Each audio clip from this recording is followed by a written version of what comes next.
मैं अपनी आंखों में बहुत सारे ख्वाब सजा कर इस घर में आई थी। रुखसती के वक्त मेरी माँ ने मुझे कहा था, बेटा तुम जो भी कर रही हो उसे सबसे छुपा कर रखना। किसी को भी पता नहीं चलना चाहिए कि तुम अपने दिल में क्या सोचती हो, क्या चाहती हो। इस बात का जिक्र अपने शोहर से भी नहीं करना। मगर अम्मा, मेरे ख्वाब कैसे पूरे होंगे? आप जानती तो हैं कि मैंने खुद को हमेशा के इस रूप में देखा है। मैं क्या करना चाहती हूँ? आपने और अब्बा ने ज़बरदस्ती मेरी शादी तय कर दी। शादी तो कभी भी मेरे ख्वाबों के फहरिस्त में शामिल नहीं थी। मैं रूहान सी होकर बोली। तो अम्मा ने मुझे गले से लगा लिया था। बेटा जी, मेरा नहीं, तुम्हारे बाप का फैसला। अपने बाप के फैसले की लाज रखना। तू उसके बहन के घर में ब्याह कर जा रही हो। बेटा, कभी भी अपने फूफो को कोई शिकायत मत होने देना। जानती हो, तुम्हारा बाप अपने बहन भाइयों पर जान देता है। अम्मा, वो तो ठीक है, मुझे भी फूफो से बहुत मोहब्बत है, बावजूद उसके कि उनका रवैया हमारे साथ बहुत ख़राब है। हमें नौकरियों वानियों से ज़्यादा सीयत देने को तैयार नहीं होती। मगर फिर भी मैं उन्हें बहुत चाहती हूँ, उनकी बहुत इज्जत करती हूँ। अम्मी, मुझे सज्जाद से बहुत सारे तोहफ़ात हैं। वो इंसान ना सिर्फ अनपढ़ है, बल्कि उसे दुनियादारी की भी समझ नहीं है। मेरा कैसा ऐसे इंसान के साथ गुजारा होगा? मेरी बात पर अम्मा ने मुझे तसल्ली दी थी। कहने लगी, बेटा इसलिए तो बोल रही हूँ कि तुम जो करना चाहती हो खामोशी से करना। तुम्हारे शोहर को तो इस बात पर बहुत गुस्सा है कि तुम उससे ज़्यादा पढ़ी लिखी हो। जब मर्द अपनी बीवी को 2 कदम आगे देखता है तो ये बात उसकी अना पर ताज़ियानी की तरह लगती है। बस कभी भी उसे अपनी बर्तरी का एहसास नहीं होने देना। अम्मा ने मुझे बहुत सारी बातें समझाई थी जिन्हें पल्लू से बांध कर मैं ससुराल में आई थी। मगर घर में आते साथ ही फुफ्फू ने ना मेरे दिल का लिहाज किया ना मेहमानों का। मुझे देखते ही कहने लगी, जल्दी से कपड़े तब्दील करो, किचन में आओ, खाना बनाओ। हमारे घर में बहू ही मेहमानों की खातिर मदारत करती हैं। मैं खामोशी से आंसू पीती हुई फूफू की बातों पर अमल करने लगी थी। मुझे लगा था शायद सज्जाद का रवैया शादी के बाद तब्दील हो जाएगा।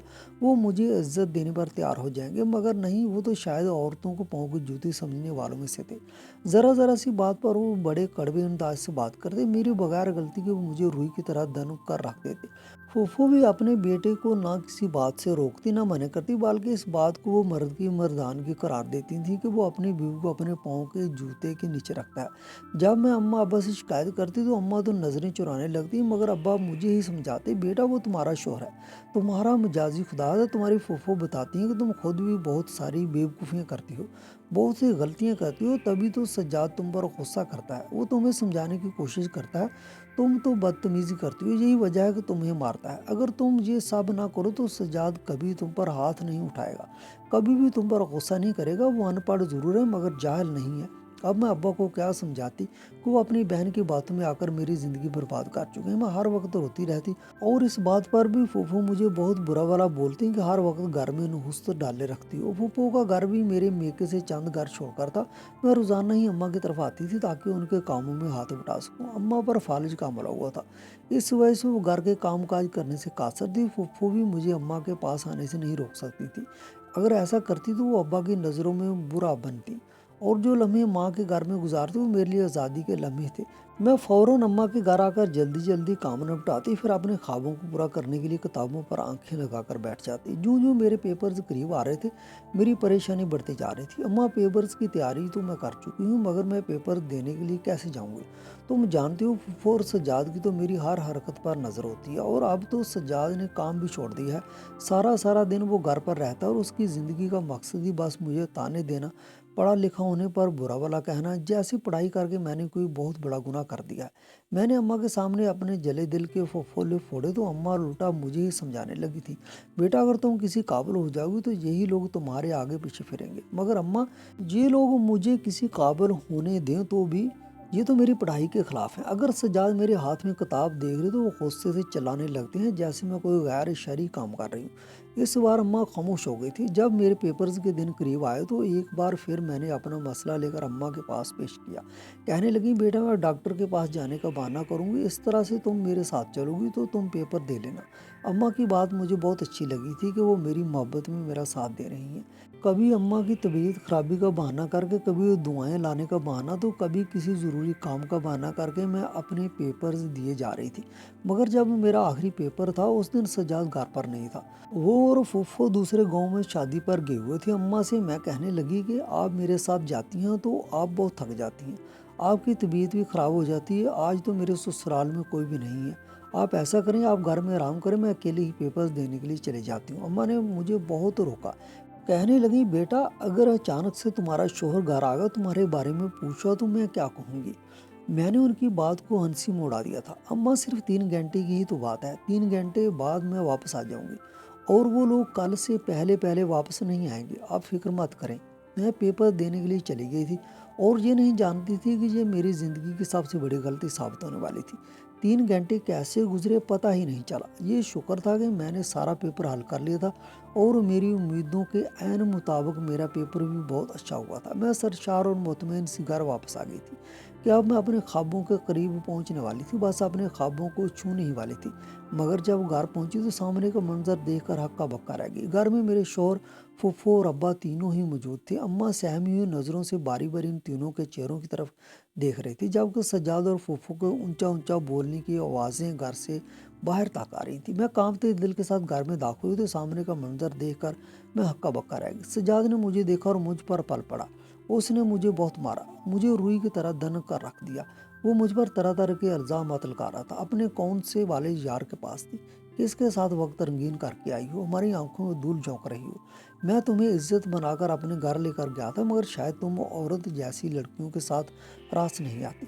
ابا نے بھی مجھے بہت مارا۔ پھوپھو نفرت سے مجھے دیکھ رہی تھی اور اماں روتے ہوئے ان سب کو سمجھا رہی تھی یہ کسی غلط ارادے سے نہیں گئی تھی، یہ اپنا پیپر دینے کے لیے گئی تھی اور مجھے بتا کر گئی تھی، میری اجازت سے گئی تھی۔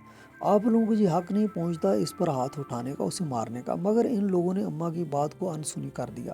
وہ سب مجھے برا بھلا بولتے ہوئے مجھے مار رہے تھے۔ اچانک سے اماں نے ایک زوردار چیخ ماری، انہوں نے اپنے دل کے مقام پر ہاتھ رکھ لیا تھا۔ سبھی مجھے چھوڑ کر اماں کی طرف دوڑے۔ ابا انہیں اسپتال لے کر گئے، مگر راستے میں اماں نے دم توڑ دیا، انہیں ہارٹ اٹیک ہوا تھا۔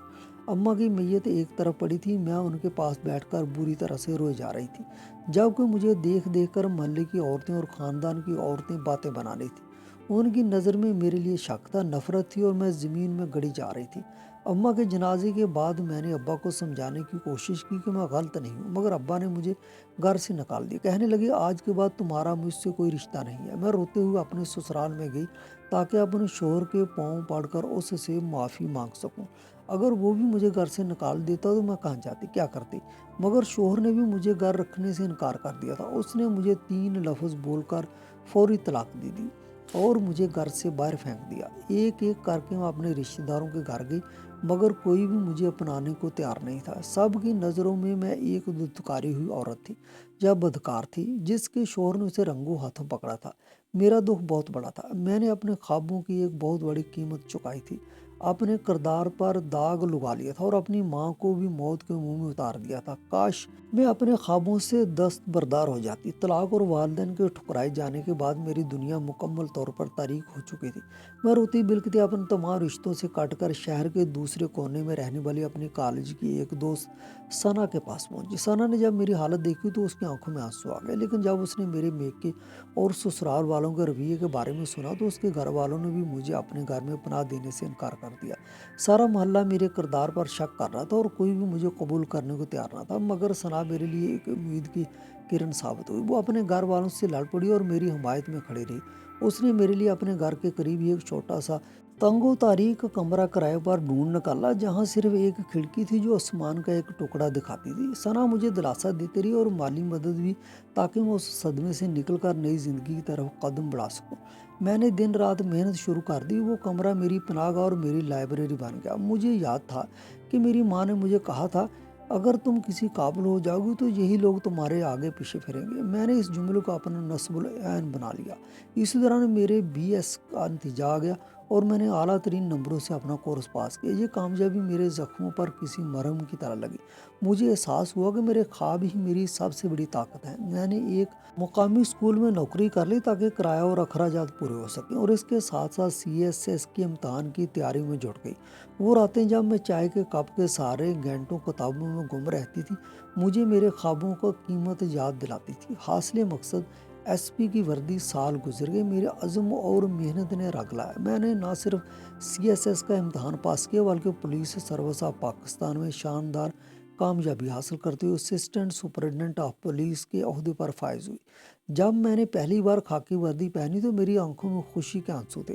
دل چاہا کہ کاش اپنے والد کے پاس جاؤں اور انہیں بتاؤں کہ جس لڑکی کو انہوں نے बदनामी की वजह से घर से निकाल दिया था, वो आज कितने बड़े मुकाम पर खड़ी है। उस दिन के लिए मैंने कितनी मेहनत की थी, कितने इल्ज़ामात सहे थे और अपनी माँ को खो दिया था। मुझे ड्यूटी पर आए हुए अभी 2 ही महीने हुए थे कि एक दिन रात के मेरे पास जुराइम पेशा अफराद को लाया गया, जो एक बड़ी चोरी के इल्ज़ाम में पकड़े गए थे। मैंने फ़ाइल देखी और जैसे ही नज़रें मुलज़मों के कतार पर पड़ी, मैं हैरान और शुजदर रह गई। मुलज़मों में मेरा साबिक शोहर सज्जाद भी खड़ा था। माजी से सामना। सज्जाद ने भी मुझे एएसपी की वर्दी में देखा तो वो जैसे दंग रह गया। उसकी आंखों में वही गुरूर अब नहीं था, बल्कि जिल्लत और नदामत थी। माहौल में एक गहरा सुकूत छा गया। मैंने खामोशी से साहब को कमरे से बाहर जाने का इशारा किया। उससे उस सज्जाद से मुखातिब हुई, क्या तुमने चोरी की है? उसने सर झुका लिया और टूटे हुए लहजे में बताया कि फालिज का हमला होने के बाद मेरे वालिद जी ने उसके ससुर की हालत बहुत ख़राब हो चुकी है। वो आपको याद करते रहते हैं, हर वक्त आपका नाम लेते हैं। उसने ये भी बताया कि वालिदैन की अदम तवज्जो की वजह से वो बचपन से ही छोटी मोटी चोरियां करता था और अब उसने बड़ा हाथ मारा तो पकड़ा गया। मैंने उसकी करतूतों की सज़ा का यकीन दिलाया, मगर साथ ही अपने वालिद की खबर सुनकर मेरा दिल पसीज गया। मैंने बगैर किसी इंतज़ार के फौरी तौर पर अस्पताल का रुख किया। बाप बेटी का मिलाप। जब मैं वर्दी में अस्पताल में अपने वालिद के सामने खड़ी हुई तो वो भी मुझे देख कर हक्का बक्का रह गई। उनकी आंखों में पहले शक था, फिर हैरानी और आखिर में बेपनाह मोहब्बत।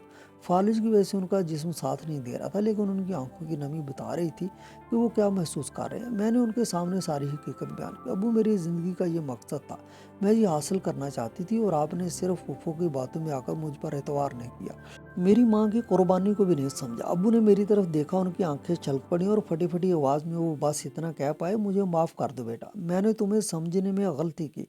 मैंने अपने वालिद को उसी दिन अस्पताल से छुट्टी दिलवाई और इन्हें अपने साथ शहर के एक पोश इलाके में वाक़ अपने सरकारी बंगले में ले आई।